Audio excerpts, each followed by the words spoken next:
নমস্কার, রানু ইংলিশ একাডেমির ইউটিউব চ্যানেলে সকলকে স্বাগত। আমি doctor Panchanan Haldar, associate professor, department of English, Bangabasi evening college, Kolkata.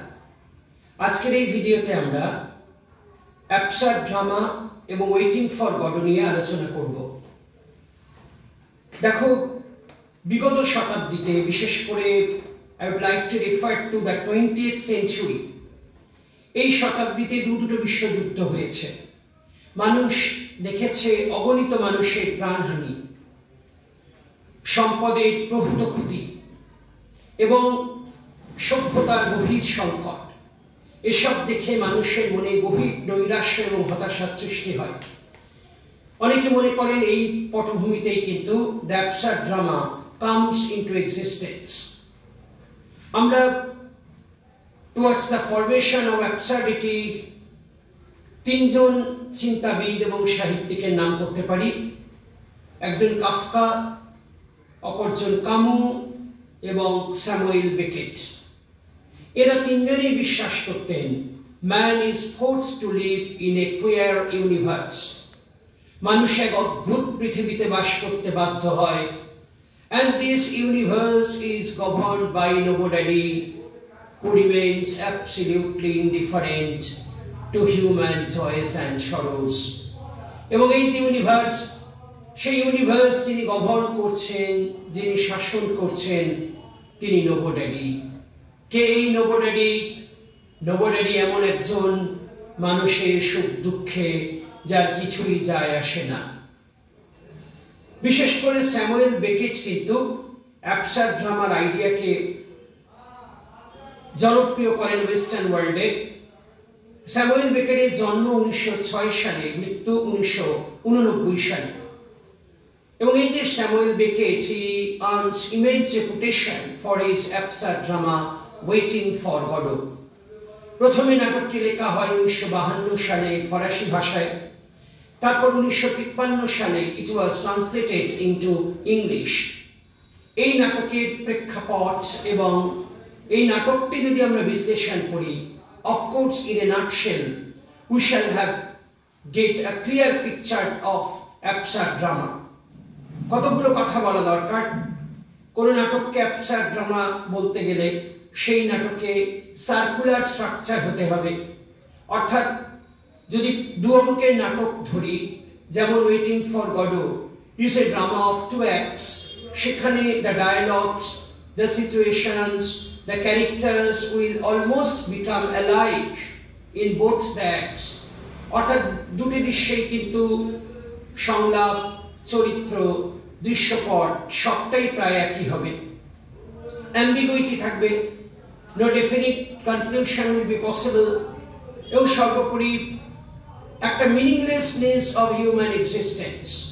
আমরা কেন বেঁচে আছি, এই যে আইডেন্টিটি ক্রাইসিস, সেই বিষয়টিও কিন্তু আসবে। ফলে আমরা ওয়েটিং ফর গডো যদি অতি সংক্ষেপে দেখি, we shall have a glance at it. First অ্যাক্টে আমরা দেখতে পাচ্ছি নির্জন পথের ধার, একটা ন্যাড়া গাছ রয়েছে, and there are no leaves on the branches of the tree. সেই গাছের ডালপালায় কোনো পাতা নেই। সেই নির্জন পথের ধারে ন্যাড়া গাছতলায় অপেক্ষা করছে দুজন ভবঘুরে, যাদের নাম ভ্লাদিমির and এস্ট্রাগন।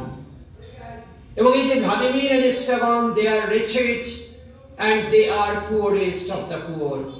এরা যে শুধু অসহায় তা নয়, এদের দারিদ্র্যের কোনো সীমা পরিসীমা নেই।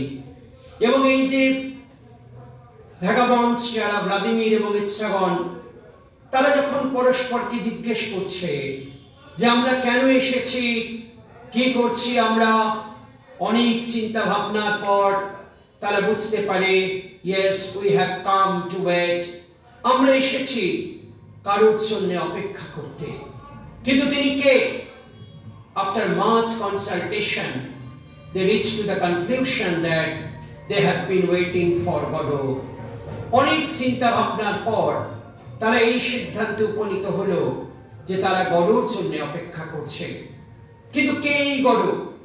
Will they be able to identify Godot if he comes?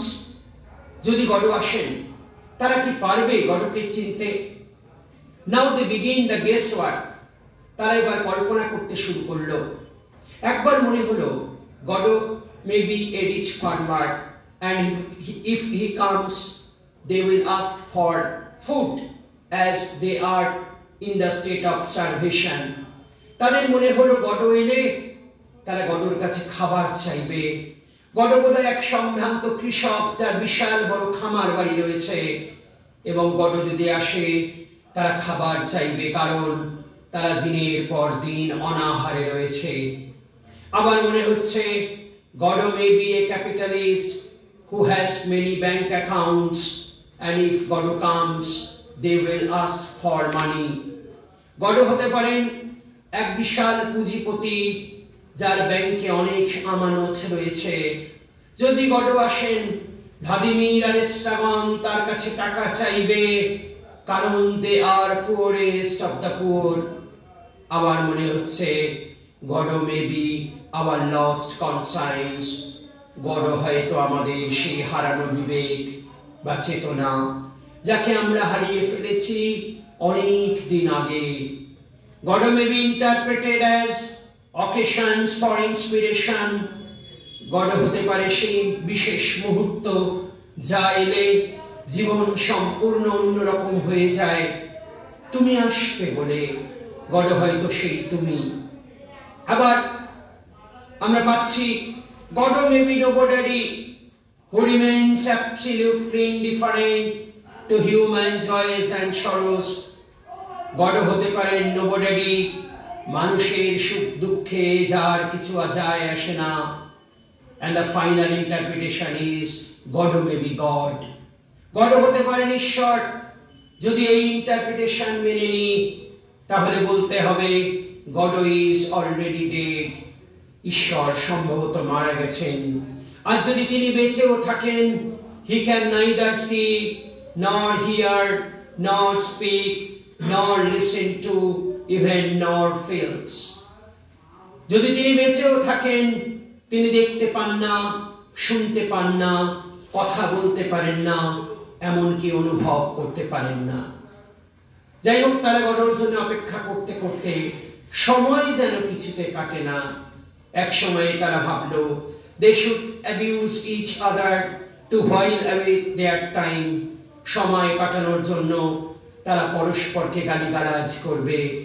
কিন্তু একটা সময় they reach to the conclusion যে we are wretched, we are poor, so let's be friends. আমরা দরিদ্র, আমরা অসহায়, এসো আমরা পরস্পরের বন্ধু হই। Being exhausted with life, they plan to commit suicide. জীবনে ক্লান্ত হয়ে তারা আত্মহত্যার সিদ্ধান্ত নেয়, but they have no proper rope to do so. কিন্তু আত্মহত্যা করার মতো উপযুক্ত দড়িও তাদের কাছে নেই যে তারা সেই দড়ি গলায় দিয়ে ঝুলে পড়বে। যাই হোক, এসব যখন চলছে তখন দুজন হঠাৎ মঞ্চে আবির্ভূত হয়। একজন মুক্ত মানুষ, দ্য ফ্রি ম্যান, আর একজন বন্দী, who is in chain. The free man says that he is Pozo. যিনি মুক্ত মানুষ তিনি বলেন যে আমি পোজো, এই আমার সাবঅর্ডিনেট লাকি, তাকে আমি বন্দী করেছি। লাকি কথা বলতে পারে না, আমি যা বলি লাকি তাই করে। যাই হোক, একটা সময় পর তারা মঞ্চ থেকে চলে যায়।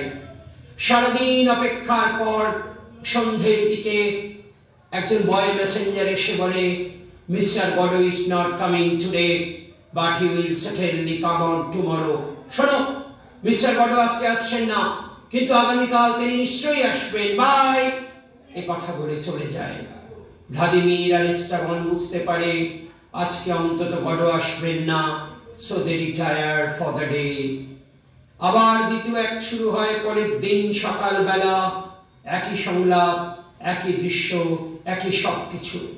এত যে ঘটনা আমরা পড়ে গেলাম সবটাই, এভরিথিং ইজ অ্যালাইক।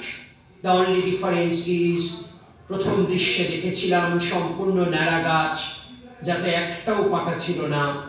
এখন গাছে একটা দুটো পাতা দেখা যাচ্ছে। দীর্ঘ সময় অপেক্ষার পর আবার Pozo Lucky appear on the stage.